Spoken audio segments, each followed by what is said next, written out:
31ನೇ ಪ್ರಶ್ನೆಯನ್ನ ಗಮನಿಸಿ. ಚಿತ್ರದಲ್ಲಿ AOBPA ತ್ರಿಜ್ಯಾಂತರ ಖಂಡದ ವಿಸ್ತೀರ್ಣ 231 ಸೆಂಟಿಮೀಟರ್ ಸ್ಕ್ವೇರ್ ಮತ್ತು ಕಂಸ APBಯ ಉದ್ದ 22 ಸೆಂಟಿಮೀಟರ್. ತ್ರಿಜ್ಯಾಂತರ ಖಂಡದ ತ್ರಿಜ್ಯ ಮತ್ತು ಕೋನ ಥೀಟಾ ಅನ್ನು ಕಂಡುಹಿಡಿಯಿರಿ. ಸೊ ಇಲ್ಲಿ ನಮ್ಗೆ ಥೀಟಾನು ಗೊತ್ತಿಲ್ಲ, ತ್ರಿಜ್ಯನು ಕೂಡ ಗೊತ್ತಿಲ್ಲ. ಸೊ ನಮ್ಗೆ ಇಲ್ಲಿ ಏನ್ ಗೊತ್ತಿದೆ, ಕಂಸದ ಉದ್ದವನ್ನ ಹೇಳಿದ್ದಾರೆ. ಸೊ ಅದೇ ರೀತಿ ಈ ಒಂದು ತ್ರಿಜ್ಯಾಂತರ ಖಂಡದ ವಿಸ್ತೀರ್ಣವನ್ನ ಹೇಳಿದ್ದಾರೆ. ಇವುಗಳ ಸಹಾಯದಿಂದ ಏನ್ ಮಾಡೋಣ, ನಾವು ಥೀಟಾ ಮತ್ತು ಆರ್ ಅನ್ನ ಕಂಡುಹಿಡಿಯೋಣ. ಸೊ ನೋಡಿ, ಫಸ್ಟ್ ಏನ್ ಹೇಳ್ತಾ ಇದ್ದಾರೆ, ತ್ರಿಜ್ಯಾಂತರ ಖಂಡದ ವಿಸ್ತೀರ್ಣ. ತ್ರಿಜ್ಯಾಂತರ ಖಂಡದ ವಿಸ್ತೀರ್ಣ ಎಷ್ಟು ಹೇಳುತ್ತೆ, 231. ಸೊ ಇಲ್ಲಿ ನೋಡಿ, ತ್ರಿಜ್ಯಾಂತರ ಖಂಡದ ವಿಸ್ತೀರ್ಣದ ಸೂತ್ರ ಥೀಟಾ ಭಾಗಿಲೆ 360 ಗುಣಿಸು ಪೈ ಆರ್ ಸ್ಕ್ವೇರ್ ಬರೋಬ್ಬರಿ ಎಷ್ಟು, 231. ಸೊ ಇಲ್ಲಿ ನಮ್ಗೆ ಥೀಟಾ ಕೂಡ ಗೊತ್ತಿಲ್ಲ, ಆರ್ ಕೂಡ ಗೊತ್ತಿಲ್ಲ. ಸೊ ಹಾಗಾದ್ರೆ ಥೀಟಾ ಭಾಗಿಲೆ 360 ಡಿಗ್ರಿ ಬರೋಬ್ಬರಿ ಏನಾಗುತ್ತೆ, 231 ಭಾಗಿಲೆ ಪೈ ಆರ್ ಸ್ಕ್ವೇರ್. ಸೊ ಇದನ್ನ ನಾನು ಸಮೀಕರಣ 1 ಅಂತ ತಗೊಳ್ತೇನೆ. ಸೊ ಅದೇ ರೀತಿ ಕಂಸದ ಉದ್ದ, ಕಂಸದ ಉದ್ದ ಬರೋಬ್ಬರಿ ಎಷ್ಟು ಹೇಳಿದಾರೆ ಅವರು, ಕಂಸದ ಉದ್ದವನ್ನ APB ಕಂಸದ ಉದ್ದ ಎಷ್ಟು ಹೇಳ್ತಾ ಇದ್ದಾರೆ ಅವರು, 22 ಸೆಂಟಿಮೀಟರ್. ಸೊ ಇದೇನಿದೆ, 22 ಸೆಂಟಿಮೀಟರ್. ಸೊ ಕಂಸದ ಉದ್ದ ಏನ್ ಹೇಳುತ್ತೆ, ಥೀಟಾ ಭಾಗಿಲೆ 360 ಗುಣಿಸು 2 ಪೈ ಆರ್ ಬರೋಬ್ಬರಿ ಎಷ್ಟು, 22. ಸೊ ಥೀಟಾ ಭಾಗಿಲೆ 360 ಡಿಗ್ರಿ ಏನಾಗುತ್ತೆ, 22 ಭಾಗಿಲೆ 2 ಪೈ ಆರ್ ಅಲ್ವಾ. ಸೊ ಇದನ್ನ ಏನ್ ಮಾಡ್ತೀನಿ, ಈಕ್ವೇಶನ್ 2 ಅಂತ ತಗೊಳ್ತೇನೆ.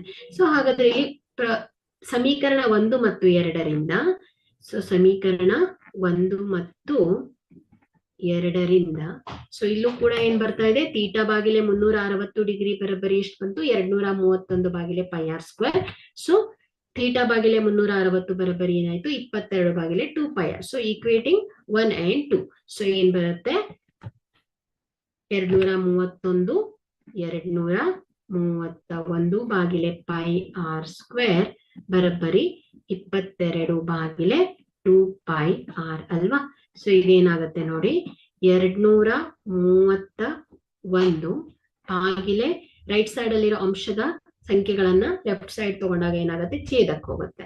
ಬರೋಬ್ಬರಿ ಎಷ್ಟು ಬರ್ತಾ ಇದೆ, ಪೈ ಆರ್ ಸ್ಕ್ವೇರ್ ಭಾಗಿಲೆ 2 ಪೈ ಆರ್ ಅಲ್ವಾ.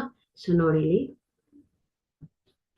ಸೊ ಈಗ ಇಲ್ಲಿ ನೋಡಿ, ಅಂಶದಲ್ಲೂ ಪೈ ಇದೆ, ಛೇದದಲ್ಲೂ ಕೂಡ ಪೈ ಇದೆ. ಸೊ ಏನಾಯ್ತು, ಪೈ ಪೈ ಕ್ಯಾನ್ಸಲ್ ಆಯ್ತು. ಸೊ ಅದೇ ರೀತಿ ಆರ್ ಸ್ಕ್ವೇರ್, ಇಲ್ಲಿ ಆರ್ ಇದೆ ಛೇದದಲ್ಲಿ, ಆರ್ ಬಂದ್ ಹೋಗುತ್ತೆ, ಇಲ್ಲಿ ಬಂದ್ ಆರ್ ಹೋಗುತ್ತೆ.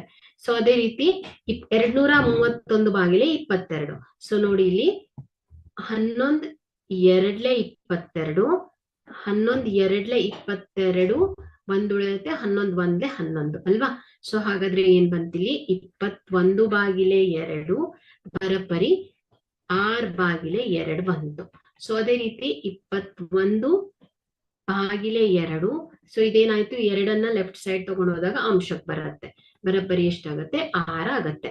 ಸೊ ಇಲ್ಲಿ ನಾವ್ ಏನನ್ನ ಕಂಡು ಹಿಡಿತಾ ಇದೀವಲ್ಲ, ಸೊ ಅದನ್ನ ಲೆಫ್ಟ್ ಸೈಡ್ ಬರ್ಕೊಳ್ತೇನೆ. ಸೊ ಇದೇನಾಗತ್ತೆ, 2 1 2, 2 1 2 ಆಗತ್ತೆ. ಸೊ ಆರ್ ಎಷ್ಟಾಗತ್ತೆ, 21 ಸೆಂಟಿಮೀಟರ್ ಆಗತ್ತೆ.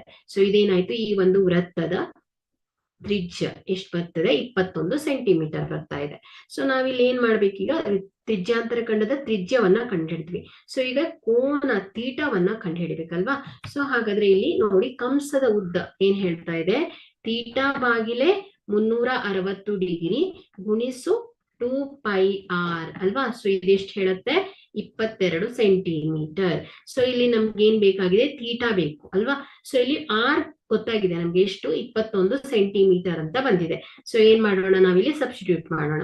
ಥೀಟಾ 360 ಗುಣಿಸು 2 ಗುಣಿಸು 22 ಭಾಗಿಲೆ 7 ಗುಣಿಸು ಆರ್ ಎಷ್ಟಿದೆ, 21 ಬರೋಬ್ಬರಿ ಎಷ್ಟಾಗತ್ತೆ, 22 ಬರುತ್ತೆ. ಸೊ ಇಲ್ಲಿ ನೋಡಿ, ಇದನ್ನ ಸಿಂಪ್ಲಿಫೈ ಮಾಡೋಣ. ಸೊ ಇಲ್ಲಿ 7 1 7, 7 3 21. ಸೊ ಅದೇ ರೀತಿ 3 1 3, 3 1 3, 3 2 6, 0ಗೆ 0, 3 1 3, 120 360 ಆಗತ್ತೆ. ಸೊ ಅದೇ ರೀತಿ 2 1 2, 2 60 120 ಆಗತ್ತೆ. ಸೊ ಅದೇ ರೀತಿ ಸಾಕು, ಇಷ್ಟ ಮಾಡೋಣ. ನೋಡಿ ನೆಕ್ಸ್ಟ್ ನೋಡೋಣ. ಸೊ ಈಗ ಉಳಿದಿರೋದು ಏನಾಗುತ್ತೆ, ಥೀಟಾ ಭಾಗಿಲೆ 60 ಗುಣಿಸು 22 ಬರಬ್ಬರಿ ಎಷ್ಟಾಯ್ತು, 22 ಇದೆ ಅಲ್ವಾ. ಸೊ ನಮ್ಗೆ ಇಲ್ಲಿ ಥೀಟಾ ಬೆಲೆ ಗೊತ್ತು. ಥೀಟಾ ಬರಬ್ಬರಿ ಏನಾಯ್ತು, 22 ಗುಣಿಸು ಈ ಲೆಫ್ಟ್ ಸೈಡ್ ಇರೋ ಅಂಶದಲ್ಲಿರೋದು ಏನಾಗುತ್ತೆ, ಛೇದಕ್ಕೆ ಹೋಗುತ್ತೆ, ಛೇದದಲ್ಲಿರೋದೇನಾಗುತ್ತೆ, ಅಂಶಕ್ಕೆ ಹೋಗುತ್ತೆ. ಸೊ 60 ಭಾಗಿಲೆ 22 ಆಗತ್ತೆ. ಸೊ 22 1 22, 22 1 22. ಹಾಗಾದ್ರೆ ಥೀಟಾ ಎಷ್ಟು ಸಿಗ್ತಾ ಇದೆ ನಮ್ಗೆ, 60 ಡಿಗ್ರಿ ಸಿಗ್ತಾ ಇದೆ. ಹಾಗಾದ್ರೆ ಈ ಒಂದು ತ್ರಿಜ್ಯಾಂತರ ಖಂಡದಲ್ಲಿ ಕೋನದ ಅಳತೆ ಏನಾಯ್ತು, 60 ಡಿಗ್ರಿ, ಮತ್ತು ತ್ರಿಜ್ಯಾಂತರ ಖಂಡದ ತ್ರಿಜ್ಯ ಏನಾಗ್ತಾ ಇದೆ, 21 ಸೆಂಟಿಮೀಟರ್ ಬರ್ತಾ ಇದೆ. ಓಕೆ.